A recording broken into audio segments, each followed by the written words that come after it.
Kyoto countryside, nestled among the dense forests and mist-shrouded hills, there lies a tunnel that has whispered its secrets to the wind for over a century.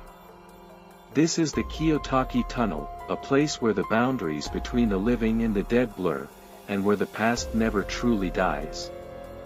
Long ago, when Japan was still a land of samurai and shoguns, the Kiyotaki Tunnel was carved through the mountains. The workers who built it toiled day and night, their sweat and blood mingling with the earth. The work was grueling, and many perished in the darkness, their bodies swallowed by the tunnel's cold embrace. It is said that the spirits of these unfortunate souls linger there still, trapped in the place of their suffering. For years, the tunnel served its purpose, allowing travelers to pass through the mountains with ease. But the villagers nearby spoke of strange happenings in the tunnel. On moonless nights, when the wind howled through the trees, travelers would sometimes hear faint whispers echoing off the walls, or see shadowy figures flitting just out of sight. Some claimed to have seen the ghostly visage of a woman in a white kimono, her face twisted in sorrow. They said she was one of the many who had died during the tunnel's construction, her spirit unable to find peace.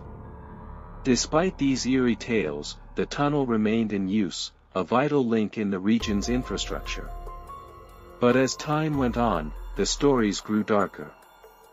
More and more people reported strange occurrences, lights flickering on and off, the sound of footsteps behind them when no one was there, and the feeling of an unseen presence watching from the shadows.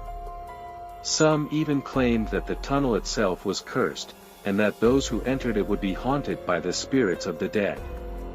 One such story is told of a young woman named Yuki. She was a university student, studying folklore and the supernatural, and she had heard the stories of the Kiyotaki Tunnel. Fascinated by the legends, she decided to visit the tunnel herself, to see if there was any truth to the tales. It was a crisp autumn evening when Yuki set out for the tunnel. The sun was setting behind the mountains, casting long shadows over the land. As she approached the tunnel, she felt a chill run down her spine. The entrance loomed before her, dark and foreboding, like the mouth of a great beast waiting to swallow her whole. But Yuki was determined to see it through. She took a deep breath and stepped inside. The air inside the tunnel was cold and damp, and the walls seemed to close in around her. Her footsteps echoed off the stone, the sound unnervingly loud in the silence. As she walked deeper into the tunnel, the light from the entrance faded, until she was surrounded by darkness. She could barely see a few feet in front of her, but she pressed on, her heart pounding in her chest. Then, she heard it, a soft whisper, like the rustling of leaves in the wind. Yuki froze, her breath caught in her throat. The whisper grew louder, more insistent, and she realized with a start that it was not just one voice, but many. They surrounded her, filling the tunnel with a cacophony of mournful cries.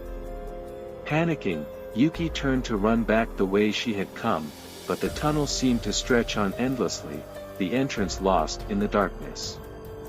Her heart raced as the whispers grew louder, more urgent.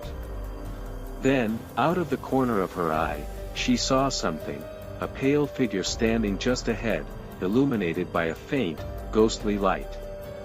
It was a woman, dressed in a white kimono, her long black hair hanging limp around her face. Yuki's blood ran cold. She tried to move, to scream, but her body refused to obey. The woman turned to face her, and Yuki saw her eyes, empty, hollow, filled with an unimaginable sorrow. The ghostly figure raised a hand, as if reaching out to her, and Yuki felt a wave of despair wash over her. She knew, in that moment, that this was the spirit of one of the tunnel's victims, trapped in the darkness for all eternity. Suddenly, the light from Yuki's phone flickered and went out, plunging her into complete darkness.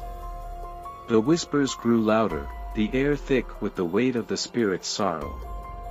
Yuki could feel them all around her, their cold fingers brushing against her skin. She stumbled forward, desperate to escape, but the tunnel seemed to go on forever. Just when she thought she could take no more, Yuki burst out of the tunnel into the cold night air. She fell to the ground, gasping for breath, her heart pounding in her chest. She looked back at the tunnel, half expecting to see the ghostly figure following her, but there was nothing there, only the dark, silent entrance, as if it had swallowed all the horror within.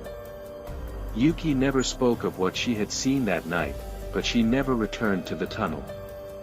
The Kiyotaki Tunnel remains a place of mystery and fear, where the past lingers like a shadow, and the spirits of the dead refuse to rest.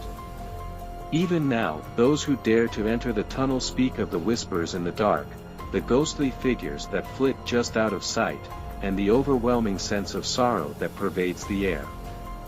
It is a place where the living should tread carefully, for the dead are always watching.